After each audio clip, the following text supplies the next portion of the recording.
Galera, chegamos no 8º episódio da 4ª e última temporada do Expresso da Manhã. Começou a Guerra dos Trens. O Roshi tá de volta, mas em que circunstâncias, hein? E o Nima segue o seu ataque escondendo o seu plano de todo mundo, até da gente. Quer ficar por dentro de tudo que rolou nesse episódio? Então vem comigo que é agora.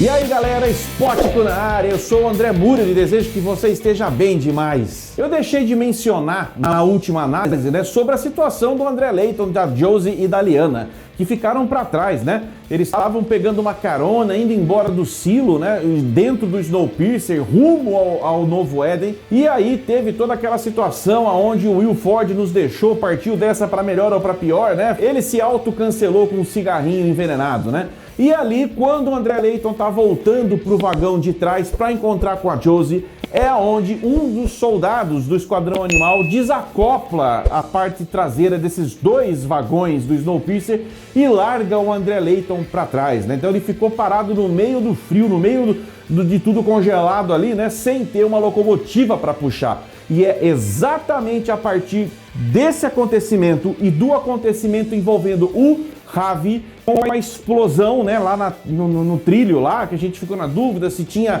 prejudicado ele ou não. É desse ponto pra frente que começa o episódio. Sem marmelada nenhuma, sim, o Ravi foi atingido pela explosão.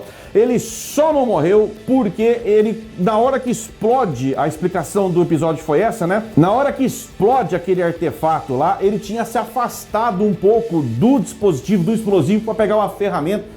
Foi e deixou ele bem confuso, ele sofreu uma concussão, ele ficou extremamente perturbado e fora de órbita ali, Então, ele só não morreu por causa disso, mas sim, o artefato explodiu. Acho que ninguém duvida da capacidade do Ravi, Tão inteligente quanto o Ben, quanto a própria Alex, quanto a Melanie, ninguém duvida da capacidade dele de desarmar o explosivo. O problema é que esses explosivos, como foi mencionado pra gente, possuem dispositivos de sensibilidade. Até uma leve inclinação diferente do que está registrado faz com que aquilo se exploda. De qualquer jeito, então, ele não morreu, foi resgatado, foi levado de volta lá pro ambulatório dentro do Novo Éden e o Big Alice finalmente recebe da Sykes a grande notícia que eles estavam aguardando. Não há mais explosivos na ponte e o Big Alice pode retornar para casa. E é isso que acontece. O Big Alice volta, há uma alegria coletiva ali. Pessoas que não conheciam o Novo Éden passaram a conhecer, como é o caso da Teal,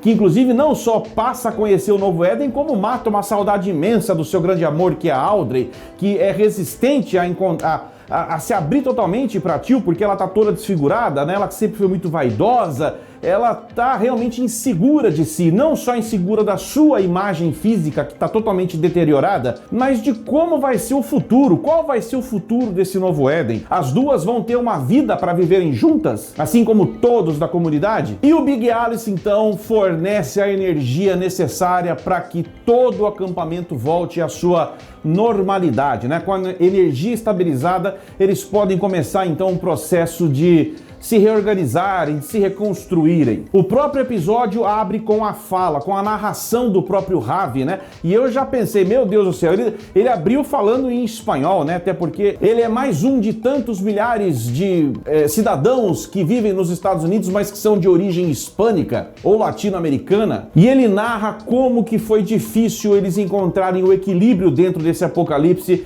Mas uma comunidade como o Novo Éden é composta de humanos que batalharam muito para construir e criar aquela comunidade. Um humano sozinho não resistiria ali 1 ou 2 dias sequer, mas uma comunidade, ela não tem limites para aquilo que ela busca conseguir, e é com essa mensagem que o episódio é aberto. Uma outra coisa muito bacana que esse episódio trouxe foi a gente conseguir ver com muita calma e muita inteligência, os dois lados criando as suas respectivas estratégias.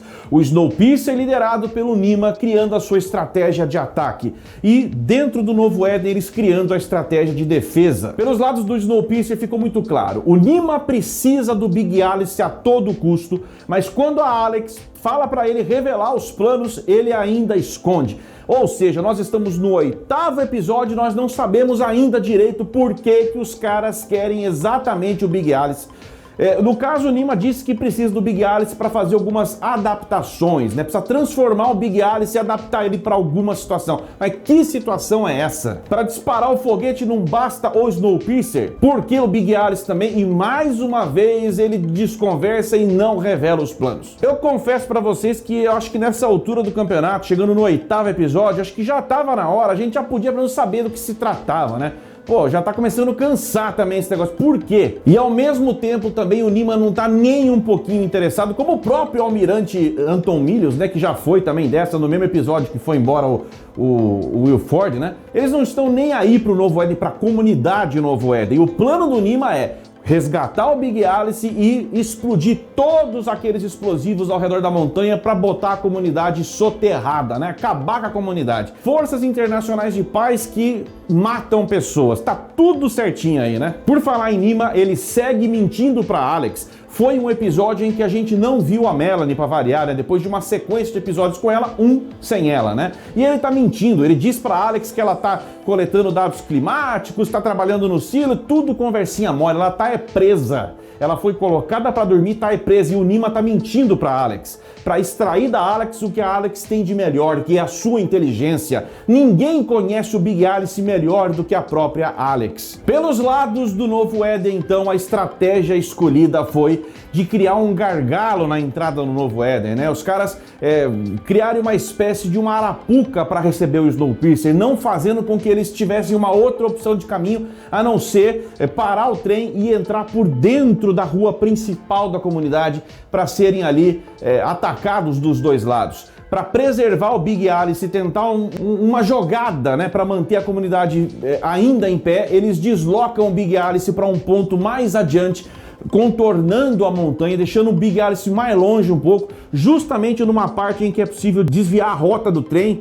e aí eles tentam mais ou menos, entre aspas, esconder a locomotiva, esconder o Big Alice. Só que essa jogada é percebida pelos equipamentos de rastreamento do Snowpiercer e aquele soldado, né, que parece ser o soldado principal ali do esquadrão animal, que agora tá junto com o Nima ali, mesmo com a morte do Anton Milius, eles se agarraram à lealdade ao plano de suposta salvação da humanidade, que eu já nem sei mais se é isso que os caras querem. Mas enfim, ele avisa o Nima dessa situação e o Nima declarou com todas as letras que ele não tem a mínima experiência em estratégias militares, por isso que ele precisava contar com aqueles soldados. O soldado então dá a dica e fala: vamos mandar a Alex. O Nima, ele reluta um pouco, mas a própria Alex se oferece e fala: eu preciso ir. A única chance que vocês têm e que eu tenho de minimamente salvar o Novo Éden é esse. Vamos fazer um acordo. Eu vou pra lá, eu pego o Big Alice, te entrego e você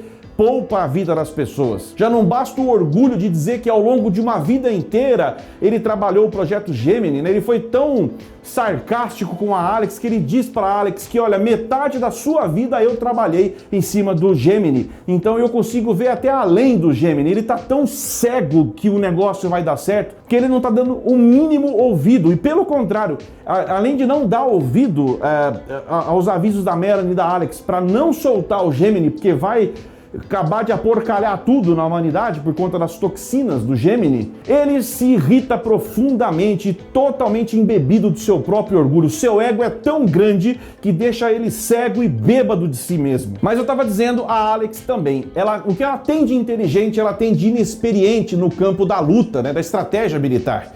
E ela muito inocentemente faz ali um acordo e fica se agarrando nas promessas vagas do próprio Nima e parte para dentro do Novo Éden, para tentar pegar o Big Alice, acreditando que a promessa vai ser cumprida. E como era de se imaginar, não tem nada sendo cumprido à medida que ela vai chegando para dentro do acampamento, escoltada por esses soldados do Esquadrão Animal. Um deles fica nas montanhas na posição de sniper mesmo e começa o tiroteio.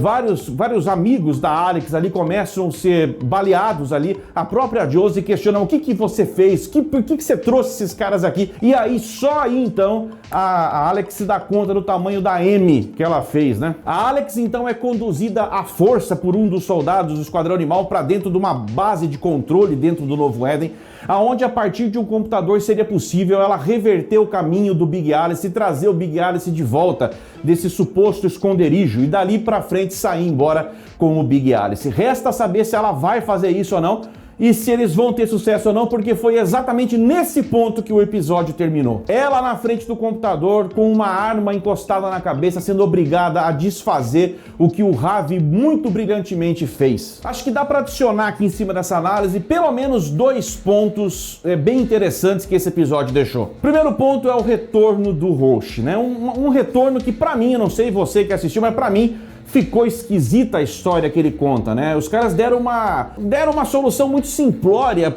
para a volta dele. Ele que some lá no 4º episódio. Quando ele some, as bombas já haviam sido plantadas ao redor da montanha, porque o Oz já tinha encontrado a mão decepada lá de um dos caras que ajudou a plantar essas bombas.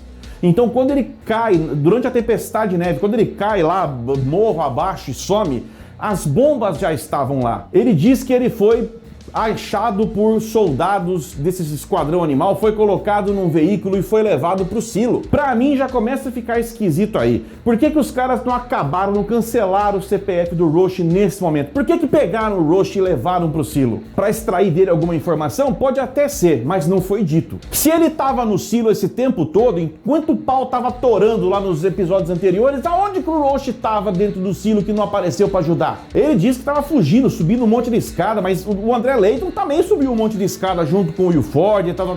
Como que eles não se encontraram?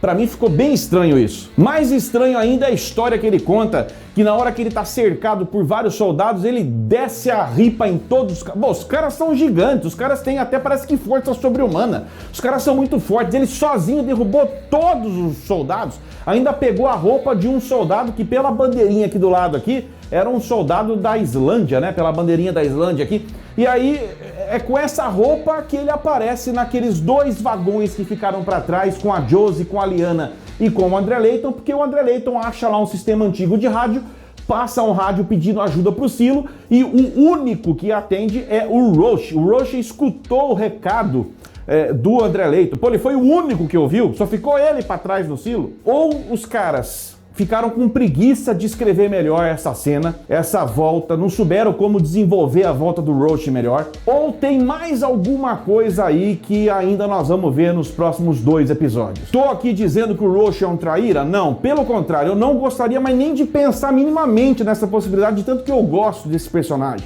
Eu acho que não, pra mim eu quero me debruçar de que os caras foram infelizes no roteiro, os caras foram infelizes para escrever essa cena, só isso. E o último ponto que eu quero deixar aqui é um ponto que envolve o próprio Ravi. Depois de se machucar muito com a explosão do artefato do explosivo, depois de viver o luto que ele viveu ali sabendo da morte do Ben, e depois de entender toda a complexidade do momento, ele, como é inteligente, um engenheiro que é tão inteligente quanto os outros, quanto o Ben, quanto a Melanie, quanto a Alex, tem lá um lapso de ideia e vê na possibilidade de olhar, investigar destroços de explosivos para encontrar qual é a frequência desses explosivos e, a partir da frequência encontrada, ele tentar desarmar esses explosivos. Não seria possível desarmar um a um, não daria tempo. A guerra entre os 3 já começou, o Snowpiercer tá ali, na encosta, mandou uma equipe na frente. O Big Alice está escondido, mas o pau já começou a torar ali no Novo Éden. A única maneira, então, de desarmar esses explosivos seria pelo campo da ciência, usando os conhecimentos dele, né, os conhecimentos nerdísticos de engenheiro, que ele teve um lapso de ideia de achar qual era a frequência, e nós vimos ali marcado 2 dBi. Como ele vai usar a frequência para desarmar as bombas todas ali, se é que ele vai ter sucesso nisso, nós só vamos ver no próximo episódio. Se a Alex vai ter sucesso em resgatar o Big Alice, vamos ver só no próximo episódio. E o que o Nima pretende exatamente com o Big Alice, nós só vamos ver também nos próximos 2 episódios, porque não tem mais, ou é no 9 ou é no 10. Em resumo, foi sim mais um bom episódio, não foi dos melhores, eu não considero, já teve episódios bem melhores do que esse, mas ainda assim os caras estão conseguindo se sustentar numa história sem personagens importantes, né? E fica uma última ressalva aqui. Será que o Will Ford realmente tá morto? porque o corpo do Will Ford ficou para trás naqueles 2 vagões em que o André Layton foi resgatado pelo Roche. Será que o Will Ford vai tirar mais alguma carta da manga e foi só uma conversinha mole para boi dormir para os caras acreditarem que ele tinha morrido? Ou será que dessa vez ele foi de base mesmo, hein? Como eu disse, só temos 2 episódios para que tudo isso seja respondido, mas nesse momento que venha o 9º episódio, o penúltimo episódio, porque a guerra começou entre Snowpiercer e Big Alice e Novo Éden. E é isso aí, galera. Espero que você tenha curtido mais essa análise. E se você chegou hoje pela primeira vez, manda ver na inscrição, ativa o sininho, manda ver no like. É esse like que, nossa, como a gente precisa desse like, porque é ele que distribui a gente aqui dentro da rede. E de resto, eu desejo que você fique bem, se cuide e a gente se vê sempre no próximo vídeo. Spótico na área.